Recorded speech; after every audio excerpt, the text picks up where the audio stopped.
Wakuda Matata, which of course means welcome to the Movies to Watch Before You Die podcast. I'm your host, Dylan, along with my cousin and co-host. Gab. And today we have a guest talking for the movie that you can probably guess by the way I introduced this, but one of the number one listeners from the Jump on the Batwagon podcast, the one and only Ryan Hipp. Oh, hi. We're doing this. Hello. This is happening. It is. Ryan, where are you from? Greensboro, North Carolina. Very cool. I'm just thinking of, I Is think it you now? should go back to Greenbow, Alabama, which I knew has you no were gonna say relation, that. but I just love Forrest Gump so much. Still haven't seen it. You haven't seen Forrest Gump, and we're going to talk about the fucking Lion King here? Like last year was, a big movie year anniversary because it was like 25 years since 99, 30 years since 94, and they're like in 89, 84, like those are all like big movie years. And last year I spent most of my time like working on like shit from 1999 I'd never seen before. Like I had never seen Fight Club. I had never seen She's All That. I had never seen Run Lola Run, and so all the big 94 movies like Forrest Gump, I didn't make the time for. I'm just May saying, I ask? No, please. Forrest Gump to me is better than every one of those movies you just named, and I feel like it's become very in to hate on Forrest Gump, but god damn it, it is delightful. Delightful, It's a great I movie. say. Great Have movie. you seen Run Lola Run though? I have. I owned it on DVD over there. I got to see it in the theater. I've been like bragging about how I went to a film festival over the weekend and got to see fucking Goofy Movie and Excalibur in a theater, but they like surprise re-released Run Lola Run. And I'd never seen it. Then I go to see it. It's like that's one of the best things I've ever seen in my entire life. Saw it on IFC as a kid, and I just remember I was like, "This is intense. What's going on?" Like I was like, Why does she stop?" Yeah, you would like it. I feel like that must be what your daily schedule is I like, have no idea what you're talking about. except without the drugs. Yeah, maybe. Yeah. But we're going off the rails here because we're not here to talk about Forrest Gump, Run Lola Run, or any of those. We're here to talk about another 1994 movie, The Lion King. I still have one question. Ryan, how old are you? Oh no. I always evade this. I always like people keep people guessing because here's the thing, in the real world I'll have, granted it's typically middle or older age women who'll be like, oh, you must still be in high school, you must still be in college, whenever you graduate, and I'm fooling them, I'm doing something right. And it's 31. The answer is 31. Oh, okay. I'm 31 was the 32. answer. We're 32. Yeah. Oh, you're going up with it. Okay. No. I mean, I was just saying, like, you don't have to. Like, we're 30. We're both 32. So it's not like, oh my God, you're a baby or you're so old. Like, it's a very You normal two age are for so us. old. Time to put you in the home. I was in Target yesterday. I don't know how it turned into this, but the cashier was like, "Guess how old I am?" I was like, "That okay." 18 to 22, and he was like, "I'm 17." Wow, you thought I looked older? And I was like, "I guess." And he was like, "You look about." I was like, "What?" And he went, "Like 25," because I had a cousin that age. I was like, "You're a liar," but okay. Oh my God. I often have women when I am at work. I'm a nutritionist. And so I talk to people about food. And a lot of times, women that are like going through menopause or postmenopausal, they're like, well, I don't want to talk to someone who's in their early 20s. And I was like, well, you're in luck. I'm not. I'm not. we're It's really like crazy. we're like the three white people on the planet who are like actually aging well. It's nice. Yeah. It's Two, nice. When I two. turn the filter off, it's not happening as well. But I was gonna say you can't see all the gray in my beard on this Zoom.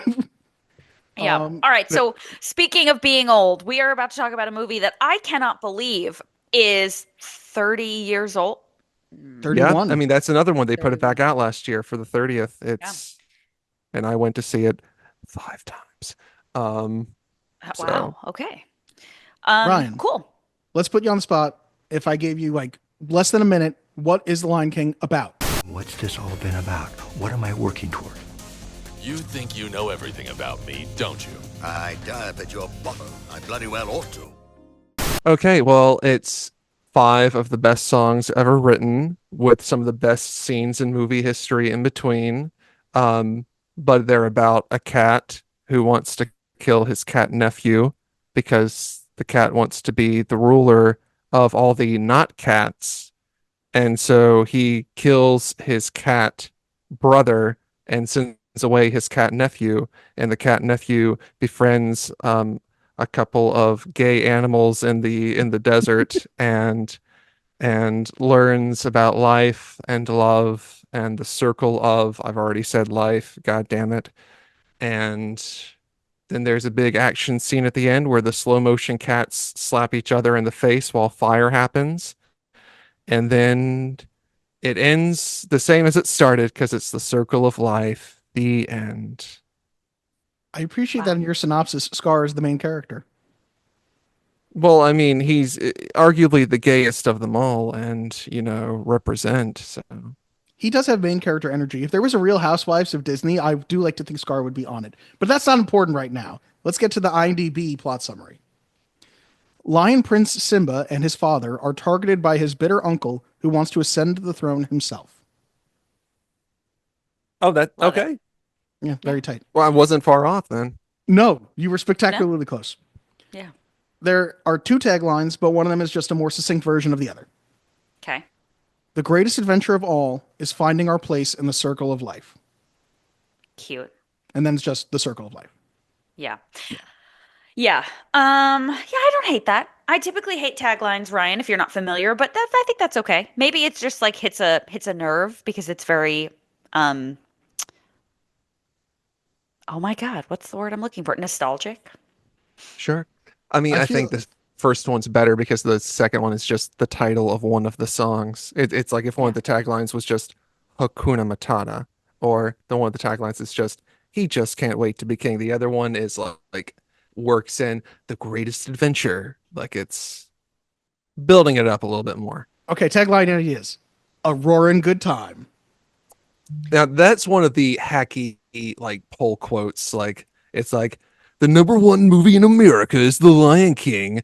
Some asshole from the Go Fuck Yourself Times raves. It's a roaring good time. Herpader. But also, Dylan, was it a roaring good time or was it full of a lot of heartache and sadness? Okay, let me try another one. His ascent is a catastrophe. Oh no. I gotta go. Can we move A on, cat please? calamity. Growing up is pawful. Can They're off the begging dome. you. I can keep going. Let me just pause you right there. Oh my god. Okay. We'll stop with that. Do we need to give a longer Yeah, explanation? stop it right meow. Beautiful. You're with it, Ryan. No, we don't. If you've never seen The Lion King, please just what are you doing? Like Pause this, turn on Disney Plus, or watch Hamlet. Gab, we you're can move gonna on like to this opinion better than time. Hamlet. Only if you can give me a cat pun. I don't know that I can, Dill. One cat's tail. Is another cat's treasure? Yeah. Okay. Where was that going? It's a pun. Tail. You can have multiple meanings. Tail. One cat's Yeah, but what tail, was the but it's end of actually the his tail. sentence? That was it. Yeah, there was like a comma and ellipses in there. One cat's tail. Yeah, there was definitely one cat's tail. Like you were waiting for me to finish. Like, oh, everyone knows this one, right? That pun was so crazy. I guess I did say it that way. I guess it's All right. opinion time. In this critic's opinion, That's just like your opinion, man. Well, I have a right to my opinion, and my opinion is you have no right to your opinion. It's Okay, I'm gonna opinion think of one. time. I'll give you one by the end of this episode. Okay, good. I'll be waiting anxiously for it. Thank you. Okay, I feel like the thing we wanted to talk about, Ryan, right away that I feel like you sort of started to talk about already is songs. So if you had to pick favorite and least favorite, what do you got? You don't have to have a least favorite. I mean, there is, and it's be prepared, but that is like if your least like to have a least favorite song, be prepared. That's like how prepared is your well that least? speaks of the rest of the songs. What was that? That's your least be prepared? Yeah, but it's still great. It's like Wow. it's like the least. I mean, I can't think of like least amazing, but it's still like an amazing song. It's one of those things where it's like I think every like It's like your with least the- favorite, but you still enjoy it and rank it highly, you're saying. yes, Fair enough. yeah. Fair enough. For favorite, it's like it really depends because like Circle of Life is like I really like I Just Can't Wait to Be King. Like that's, you know. Okay. Dylan? My favorite might be Prepared. I mean, Be that's fair. Prepared with Hakuna Matata just below it. My least favorite by far is Can You Feel the Love Tonight? Dylan, Oh. same. My favorite is Be Prepared. My least favorite is Can You Feel the Love Tonight? Lock it in, baby. That's called Blood Relatives. Now, listen, one thing that I do want to say is as an adult watching this back, you can feel The that Love Elton Tonight. John wrote that music. You really can, yes. Like I'm like, oh, this is an Elton John musical. They didn't even try to hide it. I want to avoid like dragging the 2019 version into this as much as I've possible never because you seen really it. don't I've never need to. seen it. And you shouldn't. But they did like bring him back for like one new song for like a pop single over the credits. They just reused the same songs from the original and then just had him do like a new like single.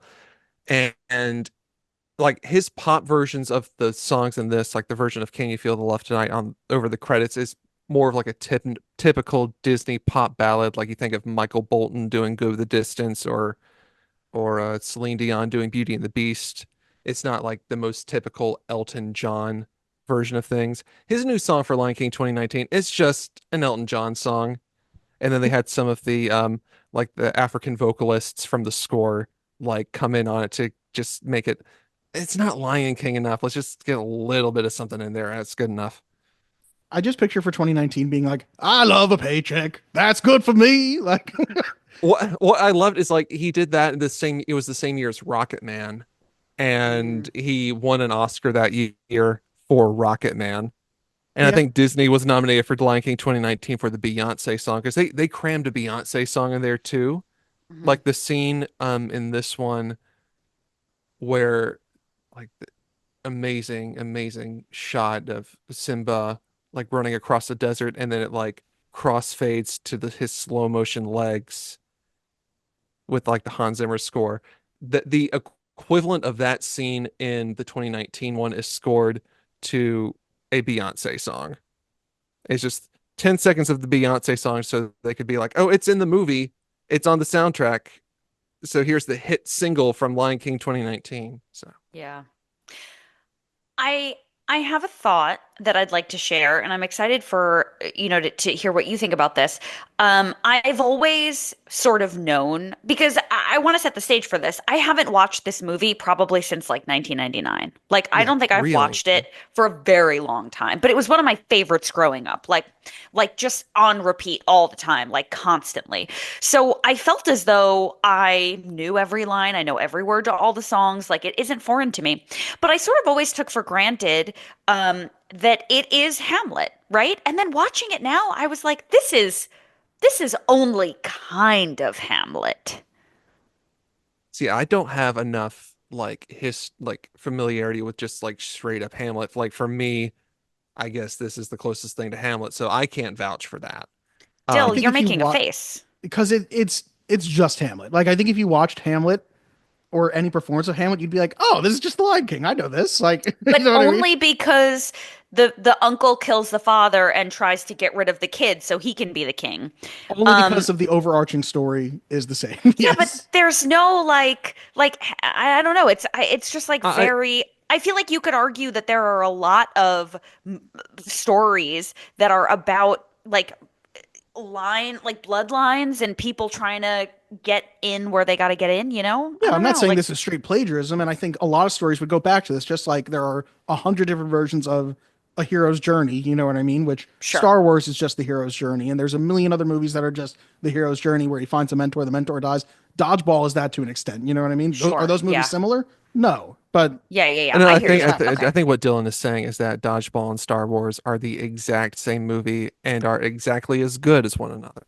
equal in That must be what quality, he's saying. Yeah. 100%. So, On record, Dylan um, Pollack, 2025. another thing that really surprised me about this movie was it felt as an adult like a very fast watch and like we didn't really get to know any of the characters that well in a way that as a kid I felt like we got to know them so well. I think well, I think one of the strengths of it is it's pacing because I did watch it because in 2019 I visited some friends in California.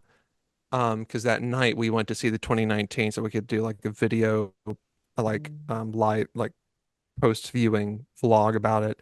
And so I watched it with one of those friends and his wife. And his wife was like, as the movie was going on, it's like, this is like really tightly paced. This is like a really breezy watch. And I think it's like, I think about all of the like Disney Renaissance movie are like a pretty clean 90 minutes. Some Yeah. Yeah, might yeah, be as yeah. short as 75.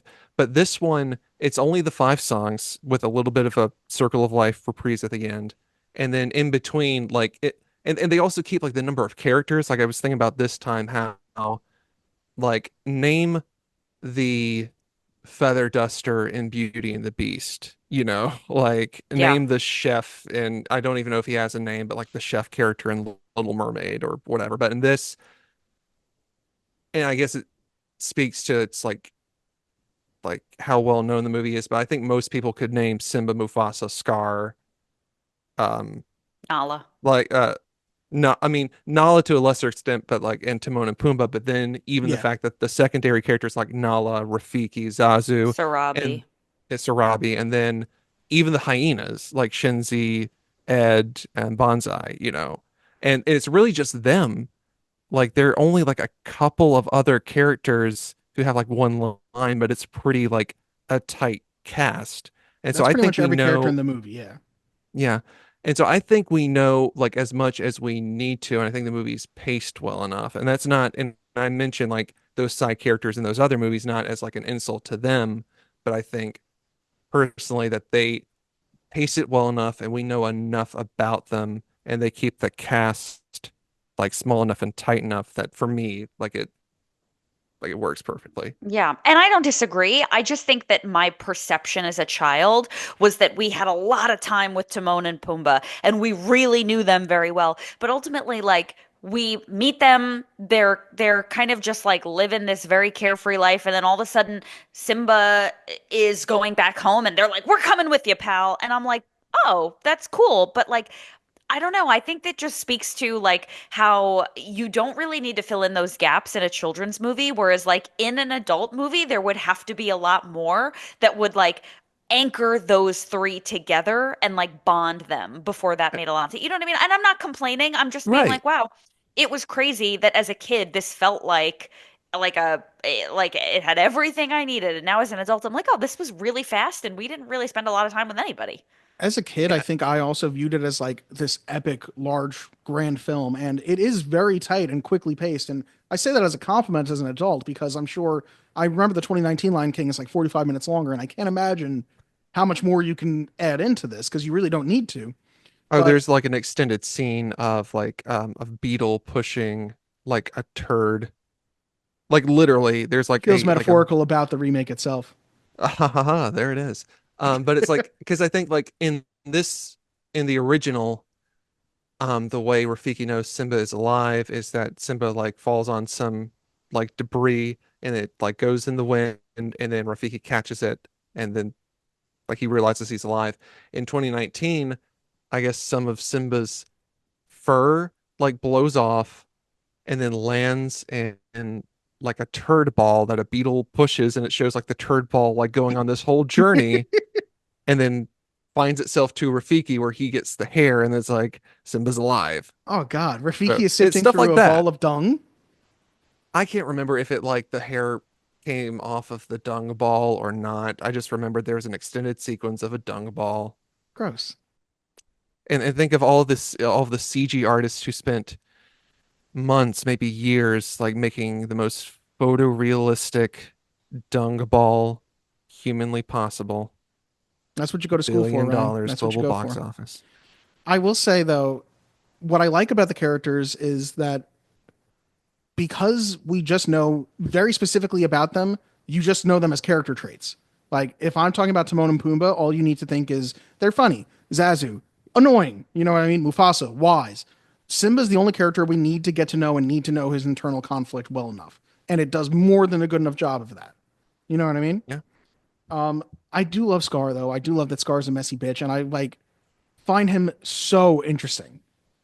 Scar, like I would love to see I know they made that prequel, and I don't want to support this live action prequel, but I would watch an animated prequel about Scar. Another really strong opinion that I had regarding this movie was it felt like the reason I was not excited to watch it, and the reason that it kind of took a couple days for me to be like, all right, we gotta just turn the Lion King on, like, just gotta watch the Lion King, is because it's gut wrenching. Like, it is so gut wrenching that I didn't want to turn it on. And as a kid, you don't really understand the gravity, and it's kind of like, oh, whatever. But as an adult, I was like, oh God. And it just like really was hard to watch. And I know that I think all of these like classic Disney films have something in them that is like kind of hard to watch. And it makes me not want to watch any of them as an adult, like truly. But this one in particular, I think as a kid, I didn't fully grasp that Simba felt as though he caused the stampede by roaring. So the guilt that he felt, like, oh my God, I couldn't fucking stand it.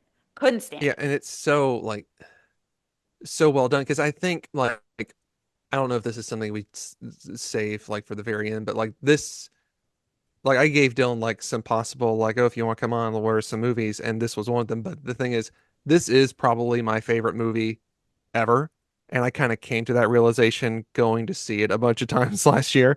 Like for the longest time, I said it was Batman: Mask of the Phantasm, and I probably honestly felt that, but like I wanted to keep going back to see this like last summer when they put it back out, and I got more and more emotional watching it each time for that scene, for the stampede scene, because it is like a really emotional scene. But like the weight of the movie for me is like it is so well made and so well casted, and it's like the peak for that studio and what they were doing. And it's like, this is going to sound so melodramatic, but like that this was made and I get to experience this in my lifetime, and it's like such this like this amazing work of art, you know. And so there are scenes like that aren't like that gut wrenching that I get really emotional during, because that's like, that is just beautiful animation, beautiful music. But I mean, I really think like that scene, like Jonathan Taylor Thomas's performance, and I think Mark Henn was the one who did young Simba, like the lead animator on it, and he's like one of like the Disney Renaissance all-stars in animation. Like just that performance and that animation, I don't know like how many other ways to say this is just like an amazing movie. Like I'm sorry, but I can just keep will rambling say, about that. I feel like I made a face when Gab was like, it's gut wrenching. And then I'm looking at my notes, Ryan, that I take while I watch the movie, and I literally wrote, gut wrenching watching Simba try and wake up his dad. You gotta get up, Dad. We gotta go home. Simba laying in his father's arms again. It's Scar blaming him. What a cunt. That's what I wrote.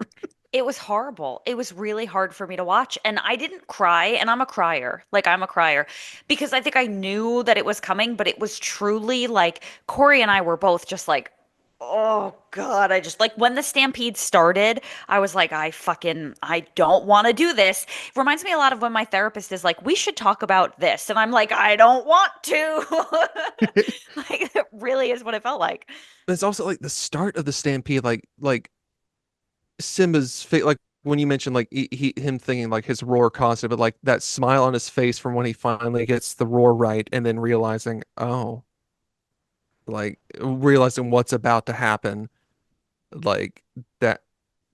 It's really good. This is a great movie. I keep just finding myself like my sentences leading to, it's just really good. There's a lot of times to be able to say that. And one of them that I thought of was there's a line right after that moment where it's used and it gets to come back again at the end. And I always love when a movie does that, when it brings back a line with a new meaning, is Scar saying, run away and never return. And I'm like, it's perfect in that moment because Scar is getting exactly what he wants. And I do love at the end when Simba gets to just flip that back on him and Scar's like, fuck, you know what I mean? By the time he returns. But I do think it's incredible. And it's not something I would remember that midway is when we get his isolation, and Timon and Pumbaa aren't in the movie like until midway through, because doesn't it feel like they are hours of screen time? You know what I mean? And in reality, they got they're the there for TV like 20 show. minutes. They I mean, did, they're the ones who didn't got the TV show because there was Yeah. like Little Mermaid, the series, Aladdin, the series, Hercules, the series, and then it's Timon and Pumbaa are the ones who get the show. It was great. Yeah. Yeah. I think if we're talking about like the different stages of the film, obviously I think Jonathan Taylor Thomas was a wonderful young Simba. As an adult, and I'm a big fan, so this is nothing personal, but as an adult, I didn't think Matthew Broderick was who I would have chosen. I mean, I think I've mentioned this to Dylan. He gave me some shit, but I simp for 90s Matthew Broderick. I So mean, me Oh, there's you that. did too. say that. But yeah. I love Ferris Um, Bueller. I love Matthew Broderick. I yeah. No, love no, no, him. not in the way you mean. I think he I mean, like specifically 90s era Matthew Broderick is like, okay, hunky. that's Would you call that's him hunky? No, I think he's cute. I think he's cute too. I Yeah. love him. He was I begged my parents to let me name my brother Ferris. First of all, that would be cruel. Cruel to I name a know. child Can you Ferris. imagine if his name was Ferris? But why do you think Dylan they named him Matthew? That's why his middle It's name is all connected. Broderick. Exactly. Um, That was the well, concession. but I mean, I do think he worked because speaking to like Dylan mentioning that line, like sometimes there are people who will give Matthew Broderick shit because after Ferris Bueller, like mainly in the 90s, starting with like Cable Guy, Election, those kinds of movies, his the kind of roles he was doing was more just kind of like the schlubby kind of like whatever guy. And so I think people kind of give Matthew Broderick shit sometimes for just kind of being like whatever. Like he's not the most like exciting actor. And like Yeah. I think part of that is just kind of the roles he gets. But I do think especially like the line where he turns that back on Scar, I think that's a really great line read. I think he works in the role because I think it worked like casting Ferris Bueller as the adult Simba, like right when we meet him as an adult, he's in that kind of like laid back, like, well, who gives a fuck, Yeah. you know? I just feel like Mufasa being James Earl Jones, it just kind of never felt like Simba really grew up. And not that I want it to be, like Morgan Freeman as Right. Big Simba, but it just felt a little bit like he just I don't know, it was not it didn't match to me. Run away, Scar. Run away and never return. I mean, Exactly. I think it works for me because I mean, I think it'd be like too jarring to go from JTT to like a deep manly man voice. Yeah, he's Um, he's in between. Like, Yeah. I think as he became even older, he would probably have a deeper, different voice. But he's new to adulthood, I feel like. yeah, because Yeah. he's still like adult Simba still has like a youthful quality to him, and I think part of Yes. that is casting Yeah. Maddie B. Um, but I guess it's also like when we're meeting him, he's not supposed to be like wise leader, and I think it like adds a nice like difference. I mean, and there are like visual differences a Yeah. little bit in their design, but I think it gives it enough of a difference um to where it's like it's not just like Mufasa 2.0 like Simba. I was about to call Simba Mufasa. That reads great. Um, like gives them enough like difference where it's just not carbon copy, Can we also talk I about a guess. deception on the level of in Star Wars, like Obi-Wan Kenobi saying, like, I happen to know your father back in the day, or saying that he was Ben Kenobi? Is Rafiki going, your father's alive, let me show you, and leading him to his reflection in the water? I'm like, kind of an uncool move for a very traumatized cat. I totally agree. That I was like, that would be enough to end it all. Yeah, Well, Mufasa was alive from a certain point of view. that's exactly Rafiki could have exactly said that, and it would have been the same fucking thing. And I was like, you're Yeah. kind of a dickhead. But I had the exact Yeah. same feeling when Simba said something about, not Simba. Mufasa has a line where he goes, You did it too. This is they're kind we're of doing similar. great. Don't we eat Matthew the antelope, Broderick, James Dad? Earl Jones, exact same voice. Like, I mean, what are we talking Same about? voice, same appearance. But he says, don't we eat the antelope, Dad? When we die, we become grass. And antelope eat the grass. And I'm like, I don't think the antelope would agree with this whole metaphor. Like, same thing. Like, I get the point you're making, but I think the antelope would be like, yeah, I remember when I violently killed the grass this morning. Yeah. Just saying. Um, you know, when we were watching it, Corey looked at me when that was happening with Rafiki and being like, he's alive. And he looked at me and he said, so were Rafiki and Mufasa like friends from college? I was like, I guess so. I love that Scar when Simba does return is like Mufasa, like he's like oh, Yeah. which Yeah. feels- I did that's like very that. Hamlet, like the ghost of him has returned. Yeah, okay, fair. That's fine. I'll give you that. I did appreciate for the first time as an adult again that the in Be Prepared when the hyenas are marching, it's like a lot of Nazi imagery. Oh, yeah? Very. Yeah.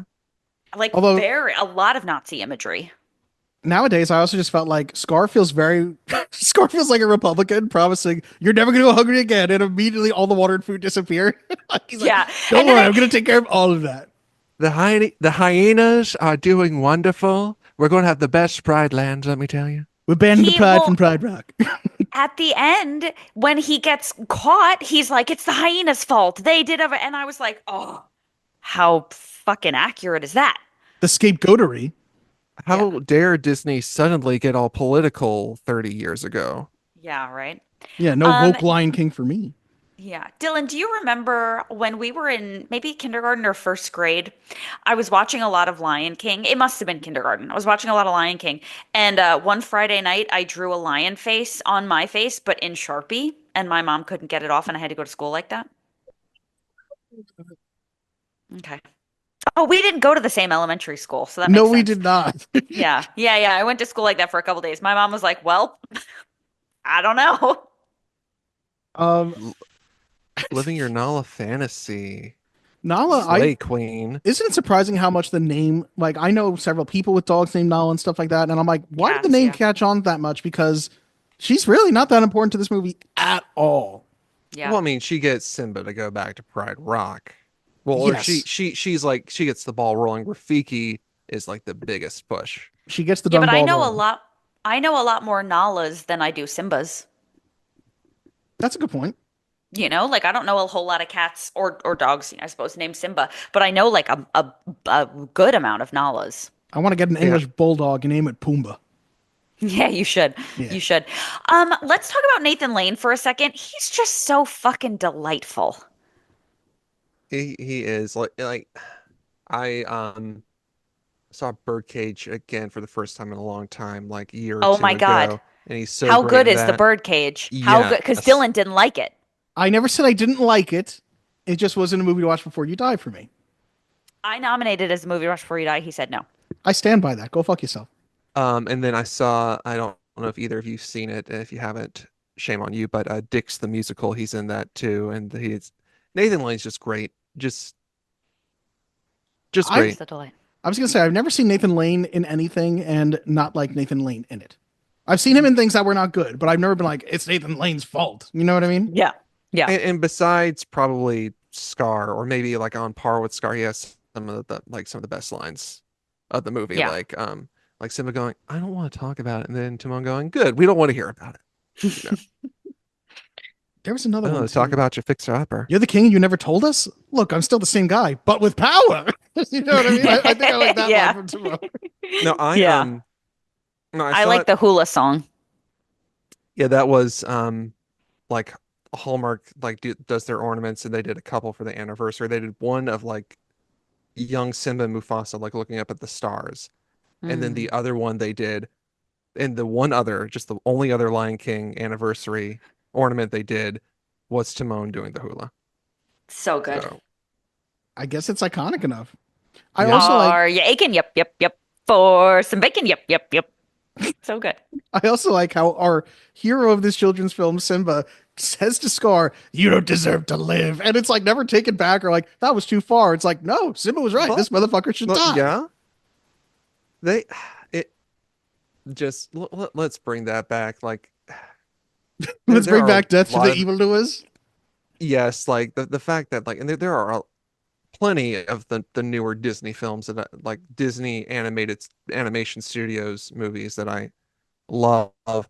But the big thing is we're losing just like villains who just thrive on being evil, and villains who are just dying the most gruesome deaths possible. Like, bring that back.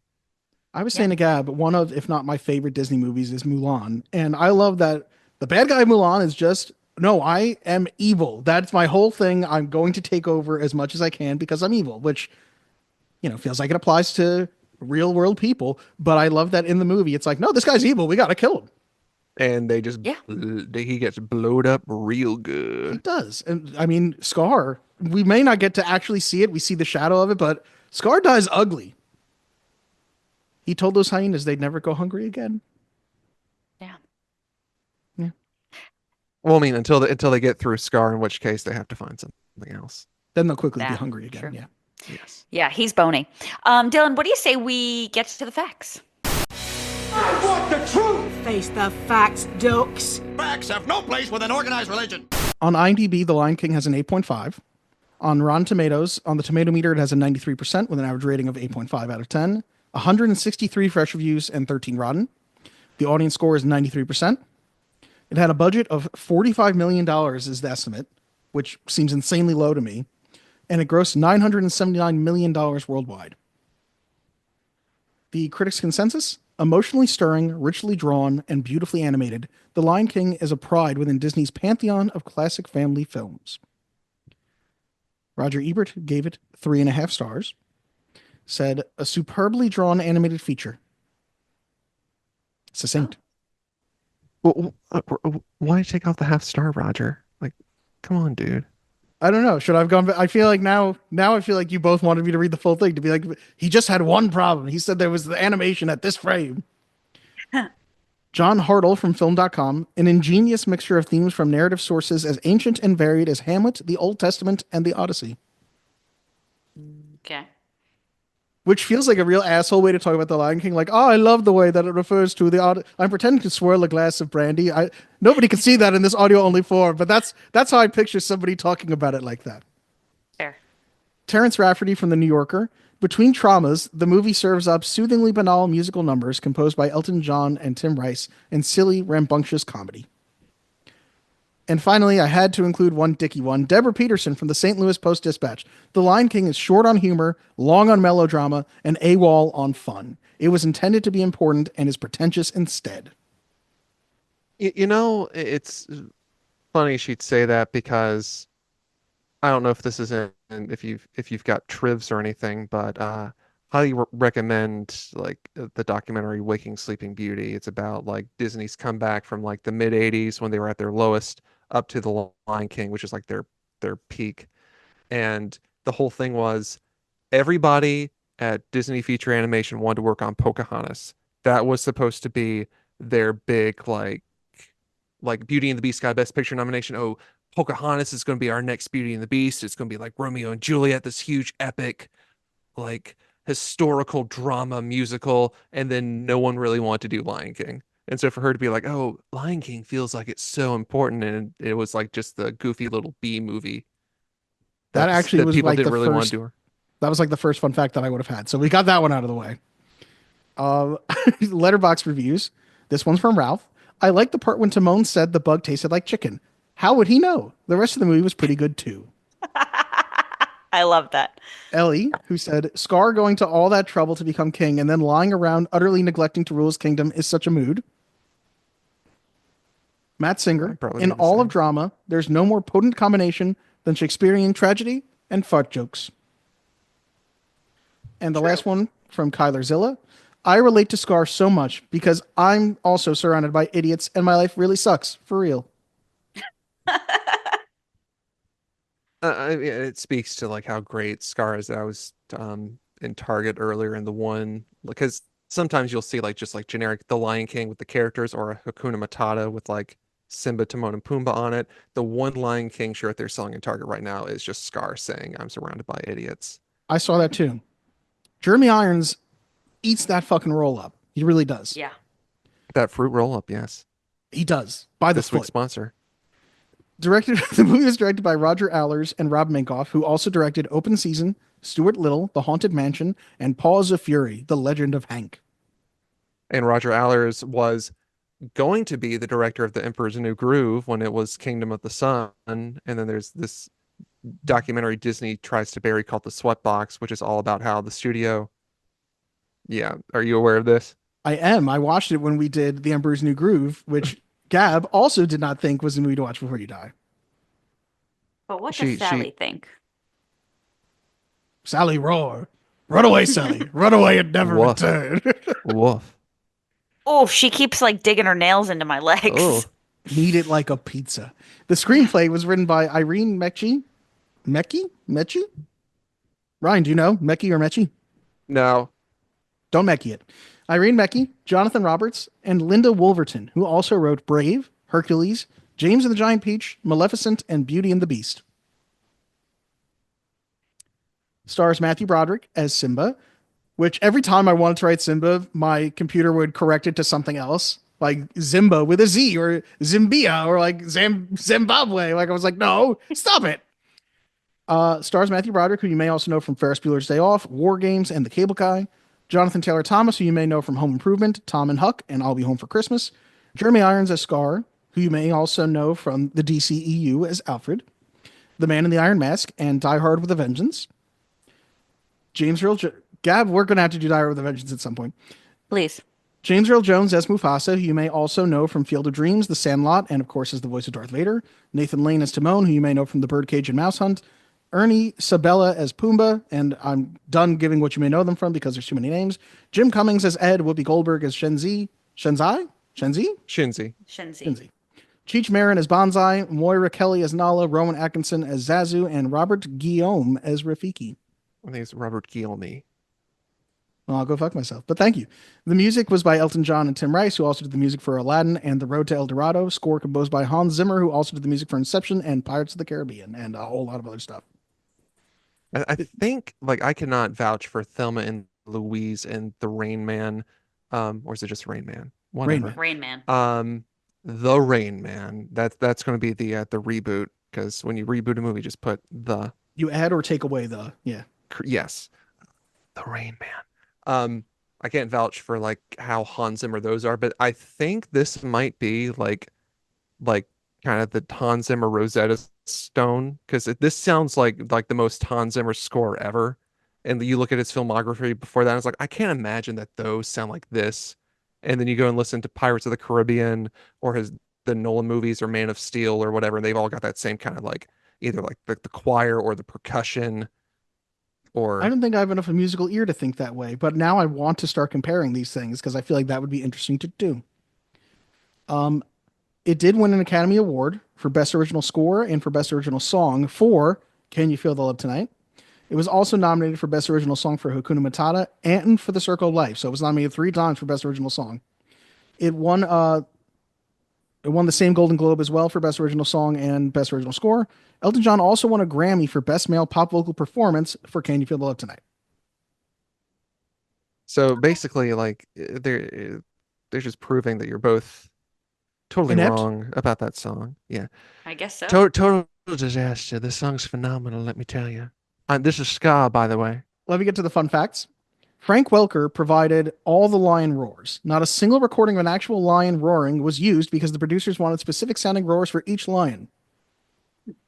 I think that's pretty fucking cool, and it's some That is impressive cool. voice acting. Frank Welker's the man. The best-selling home video of all time, with more than 55 million copies sold to date.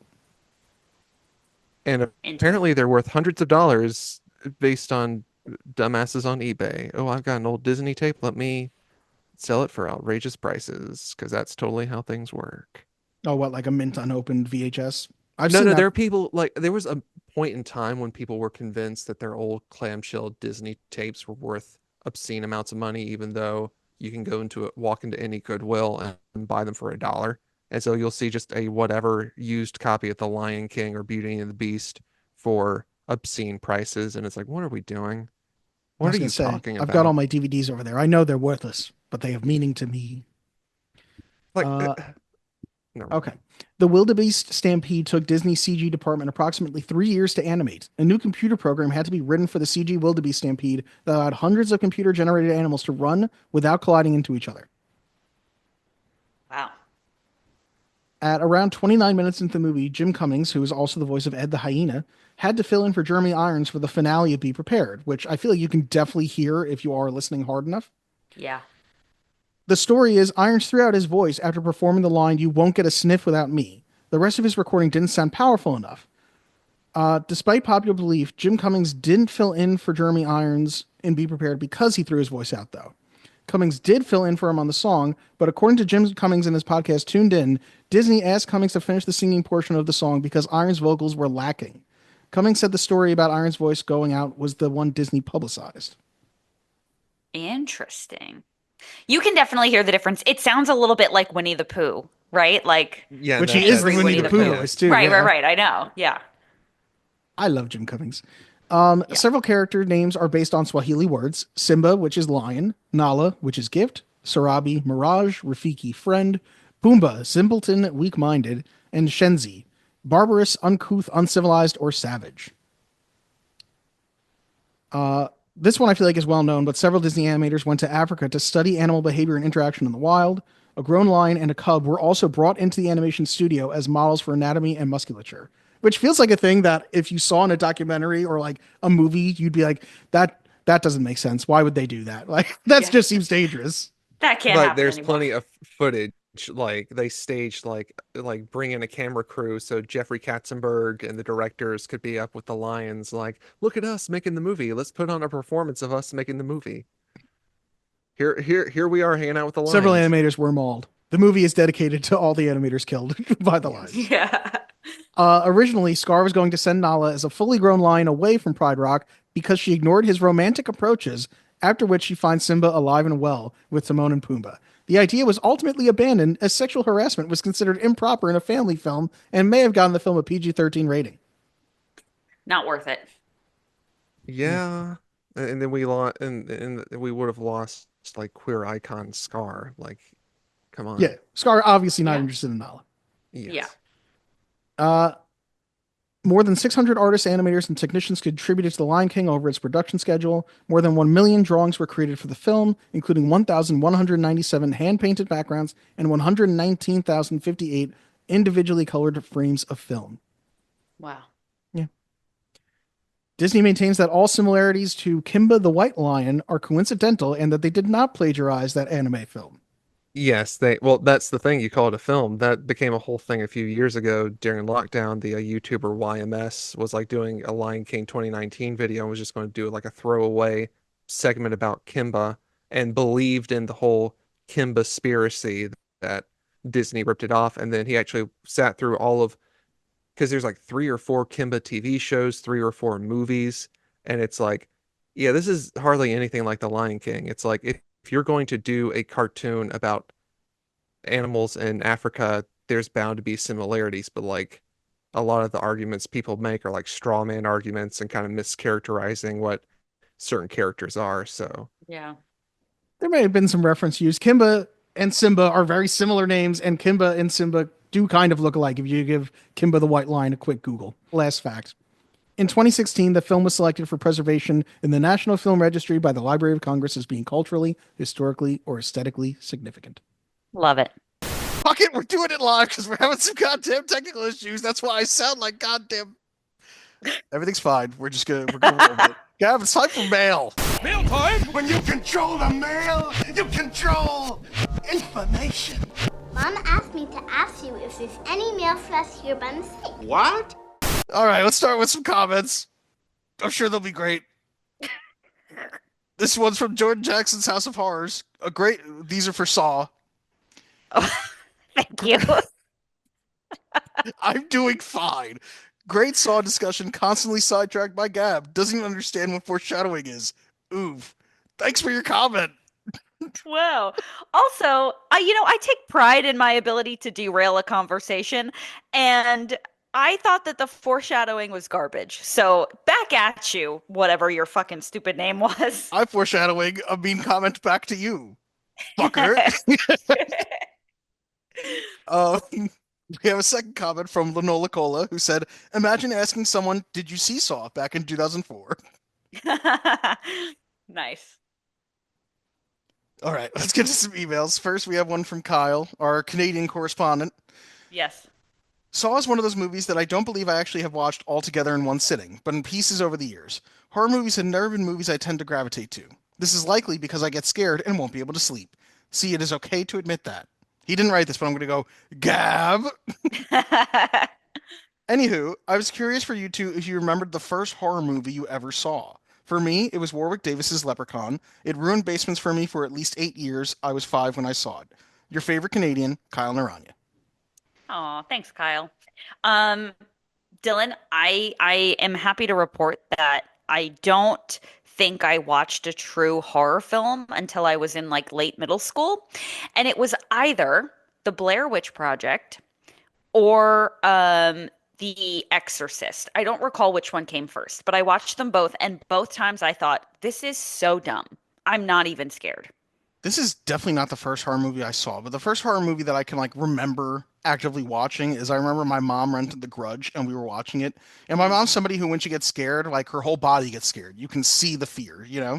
And I remember like I was laying on her because I was like, I gotta be like 12 or 13, you know, I'm young enough that that's fine.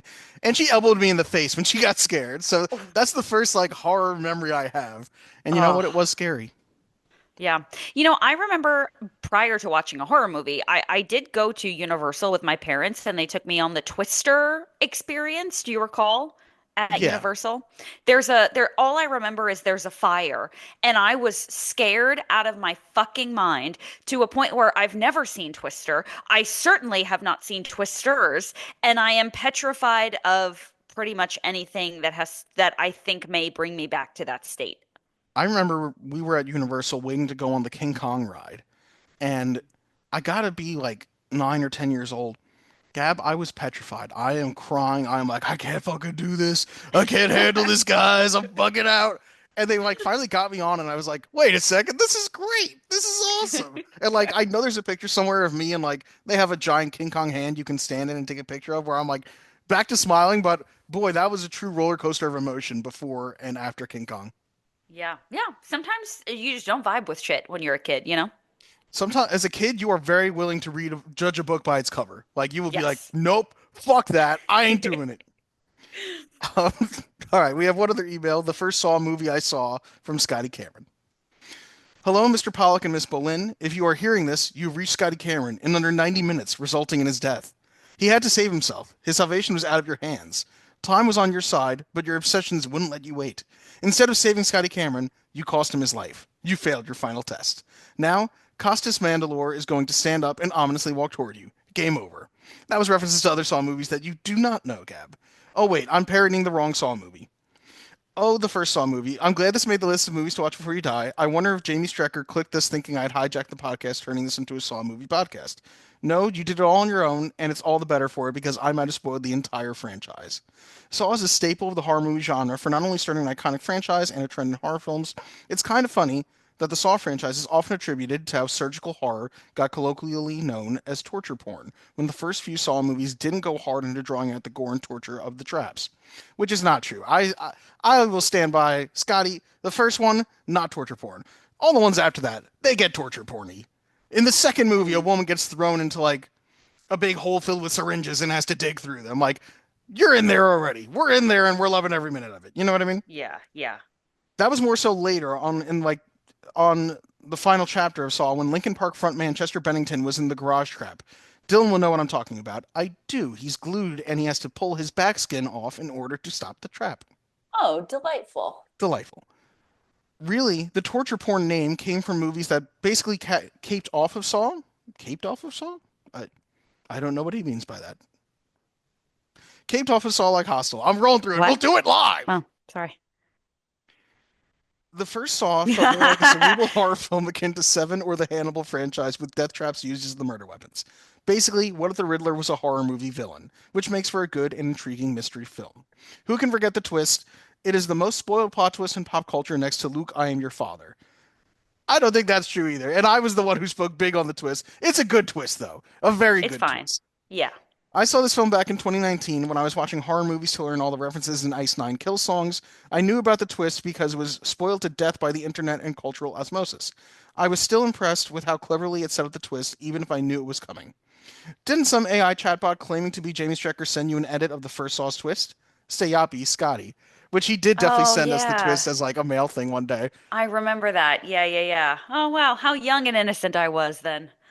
So long ago. Do or do not. There is no try.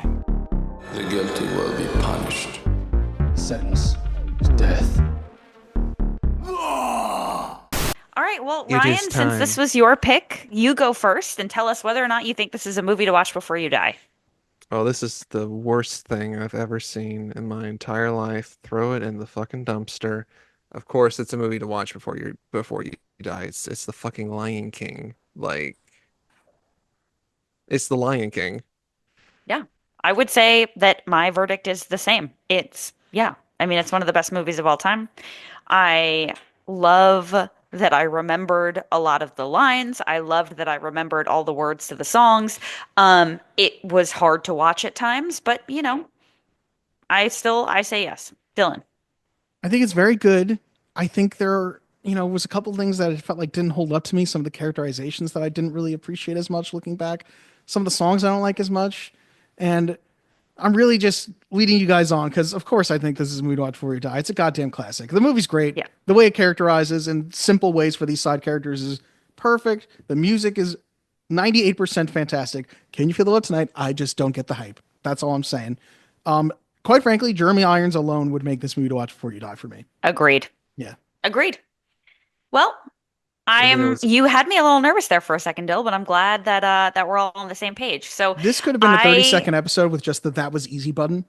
Yeah. Yeah. I mean, 100%. I had a feeling this was going to be like a lot of like, oh, it's just great, it's just great, and it's funny, like, because the one time I was on Batwagon, it was for like the best episode of Superman, Late Mr. Kent, and I feel like that was just a whole bunch of like hour and a half of, oh, it's just really good, it's just really good, and so I know how to pick boring ones, don't I? Well, listen, I am really glad that we had you on. This was great. Thank you Thank for you. forcing me to watch The Lion King again as an adult. I really enjoyed it. And so what we're going to do now is just say the things that we say. So Dill, if you don't mind, I'll take it from here. We are so grateful to our friends at the Hall of Pods Podcasting Network. You can find more information about them in the link tree below. In that link tree, you'll also find links to some other cool things like our store. You'll find a link to my Venmo where you can send me money. You'll find all of our Instagrams and tons of other really fun things. If you want to send us an email, you can do that at movies-to-watch-before-you-die@gmail.com. You can send us a voice note at anchor.fm/movies-to-watch. And you can also find us on Instagram. So let us know what you think, if there are any movies that you would like us to talk about. And if you disagree, maybe you hate The Lion King. Maybe a lion killed your mother and you find this movie to be offensive. Let us know, please. Was your mother Ryan, an where animator can who was mauled by a lion? Let us know. You may be entitled to compensation. It's the scene from Cruella, but instead of a Dalmatian kicking the mother off the roof, it's a lion. Yep. Exactly. Ryan, where can people find you? On Besides I don't know, Greensboro, North Carolina. Yes, just on the street, just accost me on the street so I can get the insurance money. That'd be lovely. Yeah. Just trying to remember all my social medias. I know Twitter and Instagram, it's Ryan Hipp FTW. On Blue Sky and Letterboxd, it's Ryan Hipp. On YouTube, it's the Ryan Hipp. And I think that's all of them. I think that's the only shit that matters. Awesome. All right. Well, Ryan, thank you so much for coming on. And thank you all for listening. And we will see you next time. All right. Thank you. Well, I was first in line until the little hairball was born. That hairball is my son and your future king. Oh, I shall practice my curtsy. Don't turn your back on me, Scar. Oh, no, Mufasa. Perhaps you shouldn't turn your back on me.